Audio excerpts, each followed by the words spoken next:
Everyone, আমি সিমি। আমার নতুন একটা ব্লগে তোমাদের অনেক স্বাগতম। আশা করি সবাই খুব ভালো আছো, সুস্থ আছো, আর আমিও খুব ভালো আছি। ঘড়িতে এখন প্রায় সকাল 7:30 মতো বাজে। আমি উঠে পড়েছি, আজকে একটু তাড়াতাড়ি উঠেছি। অন্যদিন 8টা বেজে যায়, কারণ রাত্রেবেলা ঠিকঠাক ঘুম হয় না, তো ওই কারণে। তো আমি প্রত্যেক দিনের মতো সকালবেলা উঠে সবার আগে খালি পেটে একটা মেডিসিন নিই। আর এই দেখো, আমার বাড়িতে যে পুচকুটা আছে না, ওর সামনে কেউ ওষুধ খেতেই পারবে না, কারণ ওর একটাই কথা যে আমি খাইয়ে দেবো ওষুধ। তো সবারই মতো ও আমাকেও ওষুধটা খাইয়ে দিল। রাত্রেবেলা কিছু ড্রাই ফ্রুট ভিজিয়ে রাখি, তো সেটাই আমি সকালবেলা খাই। তো আজকে এ কটাই ছিল। অন্যদিন এর সাথে আমি একটা কলাও অ্যাড করি, কিন্তু আজকে অ্যাড করিনি। তো আজকে এ কটাই খাচ্ছি। এই দেখেছো, ব্লগটা তো স্টার্ট করে দিয়েছি, কিন্তু কি টপিকের উপর ব্লগটা করছি সেটা কি তোমাদেরকে বলেছি? তো বর্তমানে কিন্তু আমার 6 মান্থ প্রেগনেন্সি চলছে। তো ওই জন্য ভাবলাম যে আমার 6 মান্থ প্রেগনেন্সিতে যে কোনো একটা নর্মাল ডে আমি সারাদিন কি করি কি না করি সেটাই তোমাদের সাথে শেয়ার করব। তো সেটাই শেয়ার করতে চলে এসেছি। তারপরে খাবো একটু দুটো বিস্কুট দিয়ে একটু চা। আর দেখতেই পাচ্ছ আমি চাটা কিন্তু কয়টুকু নিয়েছি, আমি কিন্তু পরিমাণ আগের থেকে কমিয়ে দিয়েছি।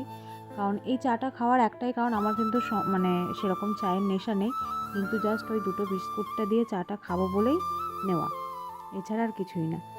এখন যেহেতু প্রায় 8:30 বাজে, তো এখন কিন্তু আমি মোটামুটি ফ্রি। কারণ আমি কিন্তু আবার খাবারটা খাবো, মানে সকালে ব্রেকফাস্ট করব প্রায় সকাল 10টার সময়।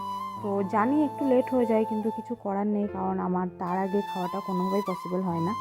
কিন্তু জানো তো, মাঝে মাঝে এত বোরিং লাগে না, কিচ্ছু ভালো লাগে না। না ফোন ঘাঁটতে ভালো লাগে, না কারোর সাথে গল্প করতে ভালো লাগে, মানে কেমন একটা ফিল হয়, মানে যে আমি একা, মানে আমার কেউ নেই, এরকম একটা ব্যাপার। মানে কেন জানি না, মানে এই ব্যাপারটা আমার হয়, আমার তখন একটুও ভালো লাগে না।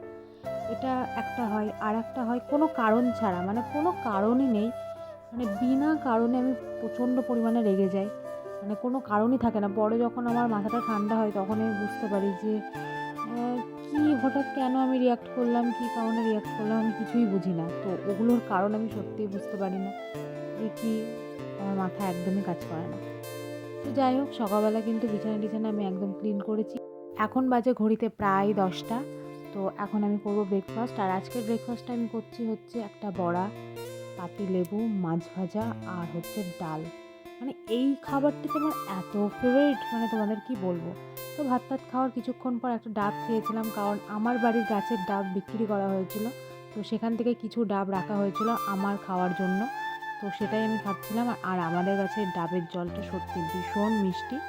তো আর দেখো, আর ভেতরে এই শ্বাসটা হয়েছে, এটা কিন্তু খেতে আমার ভীষণ ভালো লাগে। আশা করি এটা সবাই খেতে খুব ভালোবাসো। আমার তো মারাত্মক লাগে, মানে আমার ডাবের জলের থেকে কিন্তু আমার এটা সবথেকে বেশি প্রিয়। তো যাই হোক, প্রায় এখন বাজে ঘড়িতে একটা, একটা না একটু বেশি, 1:30 সামথিং বাজে। তো আমি যাবো এখন স্নান করতে, কারণ অনেকটা আমি মানে এত ল্যাথখোর, আমি কোনো কিছু না করে আমি স্নান করতে খুব লেট করে ফেলি। তো কিছু করার নেই, চলো স্নানটা করে আসি। তো স্নান টান করে চলে এসেছি। এবার আমি করব হালকা স্কিন কেয়ার। আর সত্যি কথা বলতে না, অনেকে বলে না প্রেগনেন্সিতে মানে চোখের তলায় কালি পড়ে যায়, দেখতে খারাপ হয়ে যায়, স্কিনে প্রচুর প্রবলেম হয়। কিন্তু আমার ক্ষেত্রে না টোটাল উল্টোটা হয়েছে। আমি জানি না কেন, মানে কী কারণে। কিন্তু সত্যি কথা বলতে যে আমি খুব বেশি প্রোডাক্ট ইউজ করছি তাও না। আগের দিনকে আমি কিছু মানে এই সিরামটা আমি কিন্তু আজকে ফার্স্ট টাইম ইউজ করছি, কারণ আগের দিনকে আমি কিছু মেকআপের জিনিস অর্ডার করেছিলাম। তো সেটার মধ্যে এটা ফ্রি দিয়েছিল। তো সেটা আমি জাস্ট আজকে এমনি হালকাভাবে ট্রাই করছি। কিন্তু সত্যি কথা বলতে আমি কিন্তু স্কিনে কোনো কিছু অ্যাপ্লাই করি না এখন বর্তমানে। শুধু একটা টোনার আর একটা ময়শ্চারাইজার, আর যদি বাইরে বেরোই তো সানস্ক্রিন, না হলে আমি সানস্ক্রিনটাই মানে রুমে থাকলে স্কিপ করে দিই। চুলটাও কিন্তু এখনও অবধি ঠিকঠাক আছে, কারণ এখনও চুল মানে ঝরা স্টার্ট হয়নি। তো যাই হোক, আমার স্কিনটা কিন্তু আগের থেকে প্রচুর বেটার হয়েছে, প্রচুর। তো জানি না এটা রিজনটা কি। যাই হোক, আমি আগের থেকে সুন্দরী হয়ে গিয়েছি, এটাই হচ্ছে মেন ব্যাপার। তো স্নান টান করার পরে আমার বোন নিয়েছিল আখের রস। তো ও একটা খেয়ে নিল, আর আমার জন্য একটা রাখা ছিল। তো এটা আমি এখন খাবো। প্রত্যেক দিনই যে আমার সেম খাবার থাকে তেমনটা কিন্তু নয়। আজকে যেমনটা হয়েছে, আজকে যেহেতু ব্লগটা কন্টিনিউ করছি, তেমনটাই তোমাদের দেখানো হয়েছিল।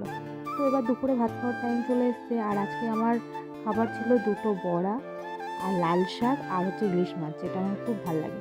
তো তারপরে খেয়ে নিয়েছিলাম তরমুজ, কারণ কালকে কেনা হয়েছিল, এটা ফ্রিজে ছিল।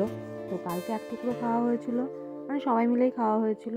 আবার আজকে মা কেটে দিল, তো ওখান থেকেও কিছুটা খেলাম। তো তারপরে এখন খাওয়া দাওয়ার পর একটু রেস্ট করব। আর দেখো, না এখন রিং লাইট চলছে না কোনো কিছু, আমার স্কিনটা দেখেছো কতটা গ্লো করছে। ও লাভলি না?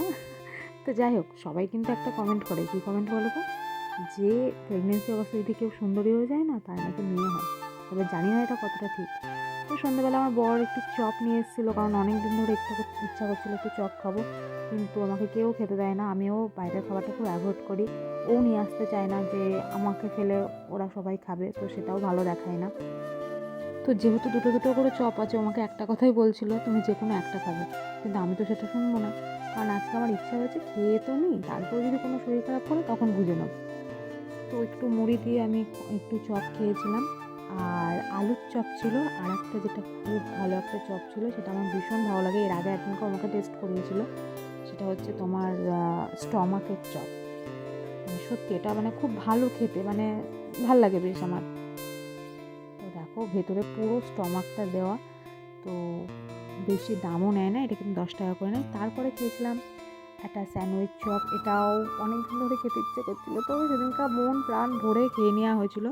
এরকম একটা চিন্তাভাবনা ছিল যে রাতে শরীর খারাপ হলেও হতে পারে, কিন্তু ঠাকুরের আশীর্বাদে সত্যিই কোনো কিছু হয়নি, আমি একদম পারফেক্ট ছিলাম। আর এই দেখো চপ খাবো চপ খাবো করে মাথা পাগল করে দিয়ে আর একটুও খাইনি। তারপরে কেন জানি না, তার কিছুক্ষণ পরে আমার আবার সেই প্রবলেম, কিচ্ছু ভালো লাগছে না, মানে কেমন একটা বোরিং ফিল হচ্ছে, কী কারণ কি নাম জানি না, কিন্তু হঠাৎ করে না আমার পেটের মধ্যে থেকে কিন্তু ফুসফুসনে নড়ে উঠেছে, আর সেটার অনুভূতিটা কিন্তু পুরো আলাদা। তো তখন কিন্তু মানে মন খারাপটা পুরো বাদ দিয়ে কিন্তু সেটার অনুভব করাটা মানে আরও দারুণ ছিল। তারপরে রাতে ডিনার করেছি, রাতে আমি বেশিরভাগ তোমার রুটিই খাই, কারণ আমার সারাদিন যেহেতু দুবার ভাত খাই, ওই জন্য রাতে আমার মনে হয় রুটি খাওয়াটাই বেস্ট। তারপরে আমি রাত্রেবেলা একটু স্কিন কেয়ার করবো, স্কিন কেয়ার বলতে কি, জাস্ট মুখটা পরিষ্কার করে ধুবো আর একটা ময়শ্চারাইজার লাগাবো, তাছাড়া কিছু না। কিন্তু হ্যাঁ, আমার কিন্তু এই রাত্রিবেলা ময়শ্চারাইজারের পিছনে একটা সিক্রেট আছে। তোমরা যদি জানতে চাও সেই সিক্রেটটা কি, তাহলে চলো আমি মুখটা ধুয়ে আসি, তারপরে তোমাদেরকে বলছি সিক্রেটটা কী।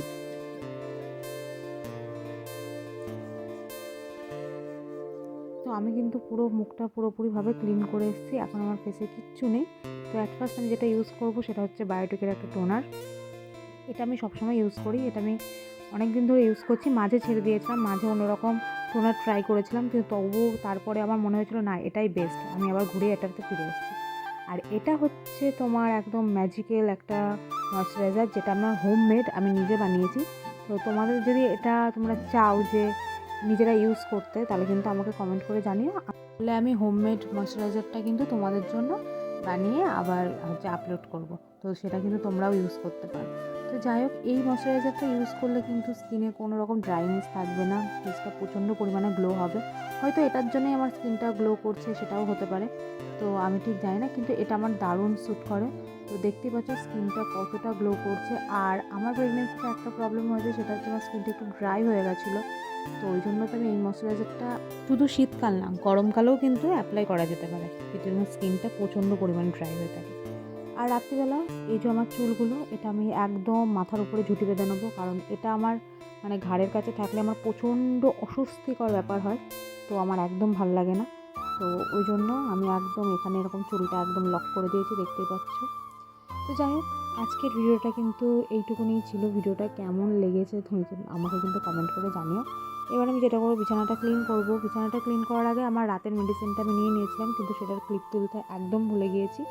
তো যাই হোক, তো সারাদিন তো মেডিসিন চলতেই থাকে, সেটা তো আর মানে না বললেও নয়। তো যাই হোক, আজকের ভিডিওটা কিন্তু এইটুকুনি ছিল। এবার আমি ঘুমোবো। তো চলো আজকের মতো টাটা, আবার দেখা হবে নেক্সট ভিডিওতে। তো বাই, পুচকুসোনাও বলছে বাই।